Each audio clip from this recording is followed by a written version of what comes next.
You know, I saw an article quoting Richard Stallman about attacks on the internet and its infrastructure and free speech. And I told my producer to get him on. And when the two IT guys here at the office found out about it, they were very giddy today because this guy is quite a bigwig in the architecture of browsers, the internet, you name it. Richard Stallman, GNU Linux inventor. Richard Matthew Stallman, often abbreviated RMS, is an American software freedom activist, hacker, and software developer.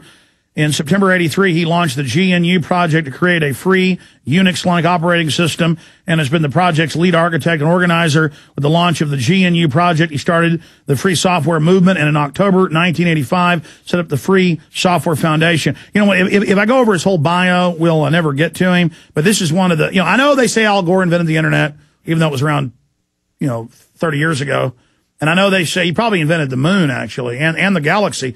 But, when we talk about some of the folks that have actually really contributed to the infrastructure of the free web as we know it, this guy's certainly an icon in what we know as the modern web, Richard Stallman. I want to get him on because they're trying to get rid of net neutrality. They're trying to change how the web works. The head of cybersecurity quit 2 months ago.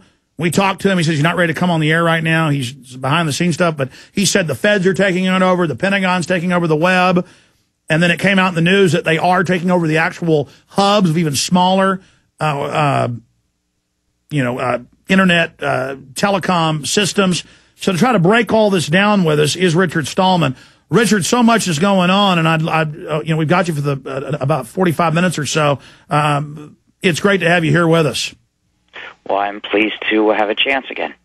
You bet. Okay, you've got the floor. What do you think's most important? I mean, you've dedicated your, entire professional career to liberty and freedom on this wonderful thing we call the internet. How did it start? Where are we going? Well, first, I have to correct a couple of things. I've never worked on web browsers myself. I'm happy to say that there are some free, freedom-respecting web browsers, but I didn't write any of them. Now, what I meant was just setting up an infrastructure, but I mean the group they have here that you set up is involved in a whole bunch of stuff. Is my point. But go ahead. Yes, we developed first of all the GNU operating system, which gets used together with Linux, the kernel, and that's the main freedom-respecting operating system that lets you use your computer without handing over control to some company. Now, we know that Microsoft Windows has a backdoor that allows Microsoft to forcibly impose changes in software without asking permission of the supposed owner of the machine. And we know that macOS has a similar backdoor, except that it's Apple that can forcibly impose changes. They can change anything they want in the software, which means they can wipe the floor with whoever's using that machine. So, in effect, these two systems have no security at all against that particular company. And then we see U.S. senators coming out, just a real-life example of this, saying, oh, we'll just make it where if we think you downloaded music illegally or videos, no court, no jury, we'll just, quote, fry your computer. That's where all this remote access comes in. And there's so many things we could talk about. But, I mean, please continue with because I've seen them now trying to move towards making it where everything you have is on a remote server. Your computers, are no longer even really operable by themselves. They just become terminals. Please continue. Well, these are both part of the desire to regain control over what we do with our computers and with the internet. And these are not the only ways. Of course, they're bad. In fact, a PC today, any PC today, is pretty powerful compared with the machines that people were using 10 years ago. And the disks that they're making today are so big, why would you ever feel you need to store your data someplace other than in your own computer or your own office or your own bedroom? You can't even get the disks nowadays that I used to think were very big 10 years ago. Now they don't make anything that small. So we should resist this tendency, and I think it's a sort of marketing hype phenomenon, and buzzwords are being invented including the term cloud computing, which is so nebulous that nobody can really tell what it means. It means a different thing depending on who's using it. So it's not really a coherent thing to talk about, and so I won't say anything about it. But storing some data on servers is not necessarily a bad thing when it's part of when you're publishing it. When it's, for instance, something you want to put on a web server so everybody can see it. Well, there's no great harm that's possible there. The worst that anyone could do to it is delete it and turn it off. And you'd know that. Of course, mainly that's likely to happen if somebody with power is mistreating you, but they can always do that. So the point is, there's no particular harm from, if you want to publish something, from putting it on some server somewhere.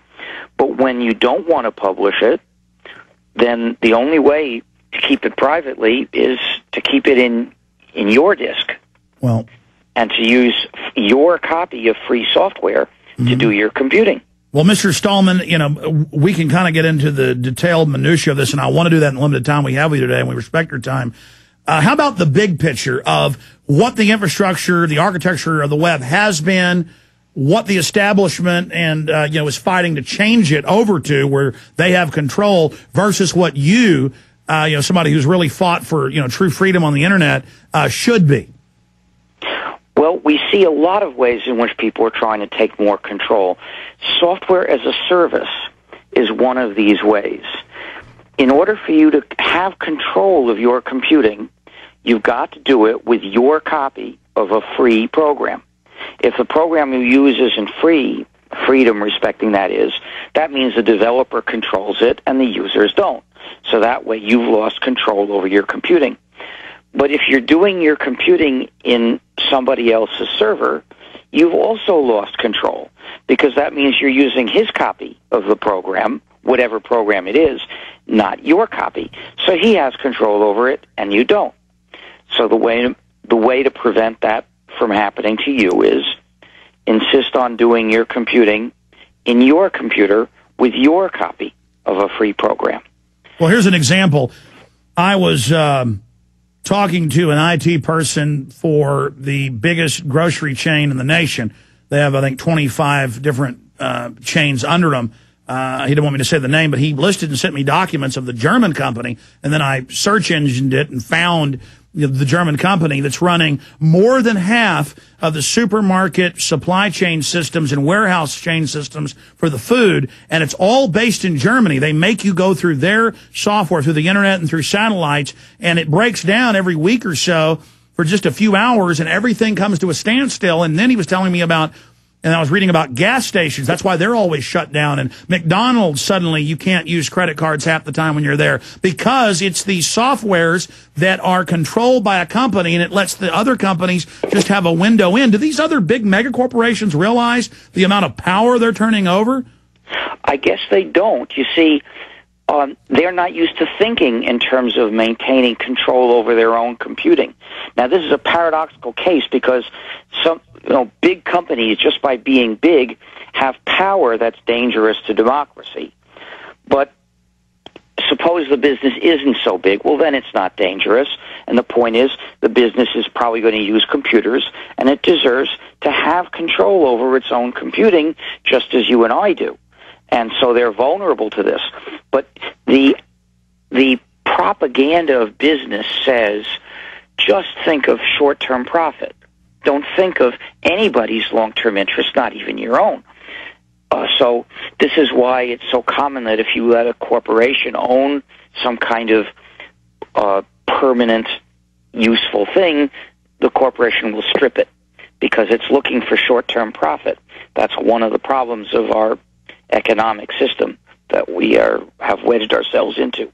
That's what they're doing now with the automakers. They're forcing them to sell off in pieces and literally strip mine it. What about net neutrality and how they're saying with Internet 2, you'll have a subdomain like on a MySpace or a YouTube, and that then they're going to try, Internet 2 claims their own documents, phase out individual URLs, or kind of have that be in the old Internet and not upgrade the hubs for that, but then basically